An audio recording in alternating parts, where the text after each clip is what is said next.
So మీరు చూస్తున్నారు బకెట్తో చేపల వేట. ఈరోజు 2 బకెట్లు సిద్ధపరిచారు మన వాళ్ళు. వేస్తూ ఉన్నారు గోధుమ పిండి. చూసారు కదా, బకెట్తో చేపల వేట. తెగ ఈరోజు మాత్రం పెద్ద చేపను పట్టాలని ప్లాన్ చేస్తూ ఉన్నారు. చేపలు మంచి దొరుకుతున్నాయి, పెద్ద చేపలే. చూసారు కదా, ఆ ఏరియాలో మంచి చేపలు దొరుకుతున్నాయి. చూడాలి ఏం చేస్తుందో. పెద్దగా ఈరోజు ఎట్లయినా సరే సరైన చేప కూడా పట్టాలని పక్కా ప్లాన్ చేస్తూ ఉన్నారు. 2 బకెట్లు, ఒకటి కాకపోతే ఒకటి. దేంట్లో దాంతో సెక్కదా అని చెప్పేసి మనోడు ఫిక్స్ అయిపోయి చూద్దాం ఏం జరుగుతుందో. వైట్ అండ్ సీ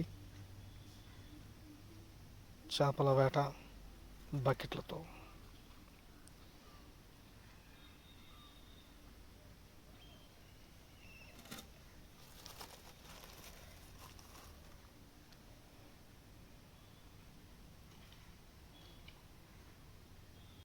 యుద్ధానికి సిద్ధమైపోయారు. చేపల వేటకి 2 బకెట్లు తీసుకొని వెళ్తా ఉన్నారు యుద్ధానికి.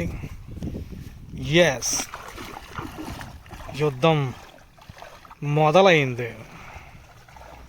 ఎస్, వెళ్తా ఉన్నారు 2 బకెట్లు తీసుకొని. ఆ ఒడ్డుకి వెళ్ళి అక్కడి నుంచి ఆ ఏరియాలోకి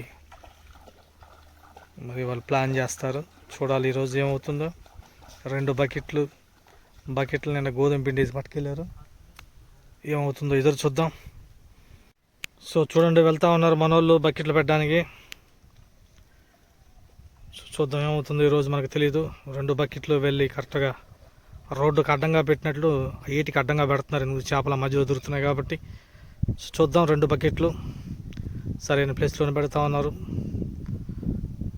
వారిద్దరు కూడా అక్కడ ఈతగాలండి, అందుకే చాలా ధైర్యంగా వెళ్తున్నారు. మనకంటే ఈత రాదు కాబట్టి మనం అనట్లేదు, వాళ్ళకి ఈత వచ్చు కాబట్టి చక్కగా మధ్యలోకి వెళ్ళారు. వెళ్ళే బకెట్లు 2 చక్కగా పక్క పక్కన పెడుతున్నారు. ఎందుకంటే ఒకటి మిస్ అయితే మరొకటి అన్నట్లు 2 బకెట్లు పెట్టారు. చూద్దాం, ఒక 10-15 మినిట్స్ తర్వాత మళ్ళీ వాటిని తీస్తారు. అందులో చేపలు గోధుమ పిండి తినడానికి వెళ్ళి ఉంటాయి. ఈ లోపును అవి పైకి రాకుండా లోనే తినుకుంటూ కూర్చుంటాయి. ఈ లోపల వీళ్ళు వెళ్ళి చక్కగా బయటికి పట్టుకొచ్చేస్తారు. చూద్దాం ఎన్ని చేపలు పడతాయో ఎదురు చూద్దాం.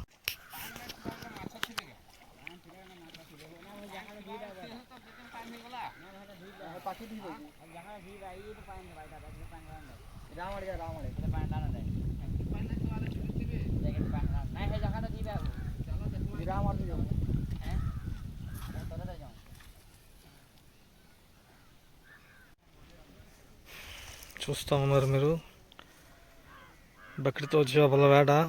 బకెట్లు తీస్తున్నాడు.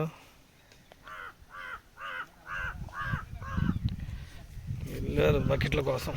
ఏమవుతుందో చూడాలి, మరి ఉన్నాయో లేవో మన వాళ్ళకి. చూద్దాం, ఉండాలని కోరుకుందాం.